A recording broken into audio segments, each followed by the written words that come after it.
Hello, I'm Joshua McKinney. Welcome to my channel, Wheels and Things. I'm starting this channel and my goal with this is to celebrate small sports cars. I really like small sports cars, owned a number of them in the past, and behind me you'll see a 2012 Fiat 500 Abarth, which I just purchased. This channel will mainly focus on the ownership of small sports cars, little maintenance thrown in, but mostly the little details that you don't get on a test drive. I've gone on test drives for many sports cars, especially small ones. There's plenty of channels that cover Lamborghinis and Ferraris and even BMWs and Audis, but I feel like small cars are the unsung heroes of the sports car world. They're much more affordable and therefore accessible to a lot more people. Some people buy them as first cars, or some people buy them as third cars for their family when they have to, haul the kids around and do other things with the boring adult car, but it's good to have a little weekend car sometimes. Unfortunately, a number of small sports cars have gotten canceled recently. In 2019 alone, we lost this guy, the Fiat 500 Abarth, as well as the Ford trio, I guess you could call them, the Fiesta ST, Focus ST, and Focus RS, although the RS would be a little bit above the affordable sports car range. There's a few left. We've got the Hyundai Veloster N, we've got a Mazda Miata, which will probably stick around for quite a bit longer. Subaru makes a WRX STI, but unfortunately, small hot hatchbacks and small sports cars in general are generally falling out of favor. So I'm creating this channel to preserve the ones we have and talk about them, go beyond the test drive, and really get into the ownership experience. I know as a car enthusiast, I've been on a lot of test drives myself, but during the test drive, you only get a small glimpse of the car. You go on test drives to really try to get a feel for the car, because with small cars, you're not going anywhere super fast. You're not doing 0 to 60 in under 4 seconds. You're just here to have fun and have a good time. So it's really about the experience. And on test drives, you get a little taste of that experience, but I want to devote this channel to looking at different car models in the future and really getting a deep dive into them. Obviously, not just the driving impressions, but also the ownership experience, doing a little bit of wrenching, and just generally having fun. So tune in, and hopefully there'll be many more to come. I'm out here with my new to me 2012 Fiat 500 Abarth. This Abarth has 162,000 miles on it. I got a pretty good deal on it, I think. I paid less than $5,000 for it. I bought it over at a small car lot in Dallas, Oregon called Synergize Auto. If you're in the Willamette Valley, I recommend them. It was actually one of the most painless car buying experiences I've ever had. And they were really helpful. They replaced a couple of things that I found broken on the car before I picked it up. So I really recommend them and appreciate them getting me this car. Now, if you've been around, you might think that I might have paid too much for this, and that might be a fair criticism. However, we're in the beginning of 2021. I don't know what the future holds, but in the past year, used car prices have gone up quite a bit.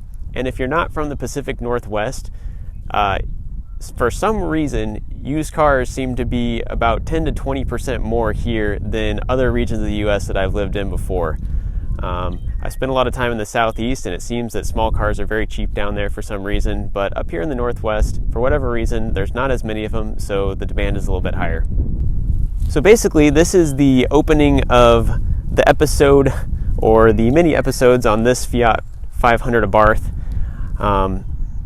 I own this car, I bought it, and going to be telling you what it's like to live with it, to drive it, to maintain it, all kinds of things. So we're gonna have some fun with the car, do some work on it, and I'll start out with showing you what it is and what things are good and bad about it. So let's take a walk around. So starting outside the car, as I kind of already mentioned, this is a sub $5,000 car. So kind of the plan for this channel is to look at cars at different price points, and I figured sub $5,000 was a good place to start. I've been looking for a long time and hadn't really found anything that I really liked sub 5,000. The other car that I was seriously looking at in this price bracket was a used Honda Civic Si. from the 2006 to 2000. You're not going to really get any 11s, 12s. So really 2006, 2009 out here in the Pacific Northwest is where you can find them sub 5,000. But even then, they're in pretty rough condition, and you're talking 200,000 miles or more, which, it's a Honda, so it's probably going to be just fine.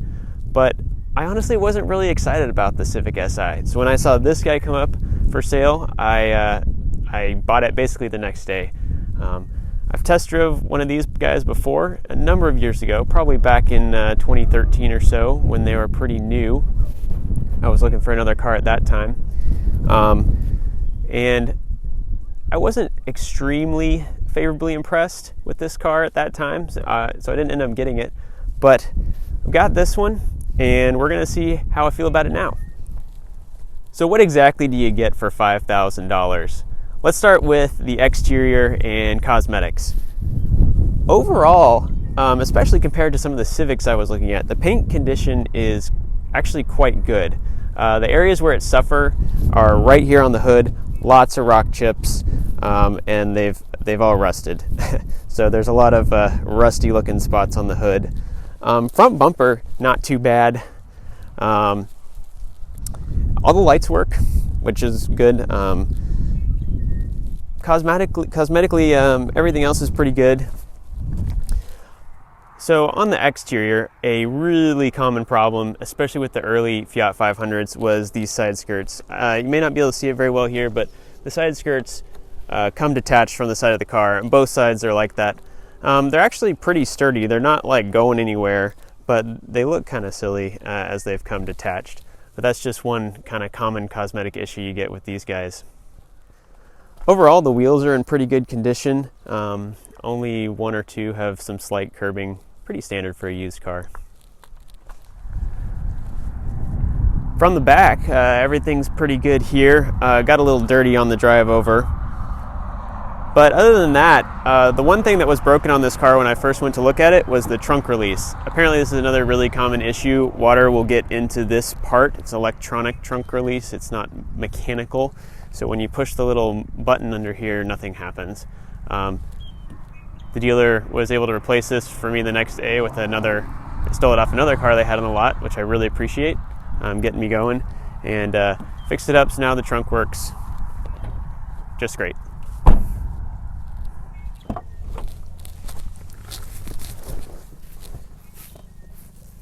The interior is actually not too bad either, other than some pretty serious scratching of the stereo buttons, and some pretty good fading and cracking of the red leather seats. Things are looking pretty good. I haven't really found anything in the interior that's broken. Climate control works. The blower motor is a little bit noisy, but other than that, heats well, cools well, all the windows work. Really not too much to complain about. Power locks work. Even the sunroof works. So really not much to complain about in here. Everything is in pretty good condition. Well, that wraps up the brief introduction to my new to me 2012 Fiat 500 Abarth. Basically just a quick tour of the condition and what you get for $5,000. In future videos, we'll be going more into it, checking out the mechanicals, seeing how things are under the hood. Also be talking about driving impressions. It needs an oil change soon, so maybe we'll make a video about that. So lots more to come, hopefully. Thanks for checking out my channel, Wheels and Things. If you think you'd be interested in more content like this, please like and subscribe. I hate saying that, but I need you guys to let me know if this is worth my time to keep doing this or not. So thanks for coming by, and hopefully I'll see you again.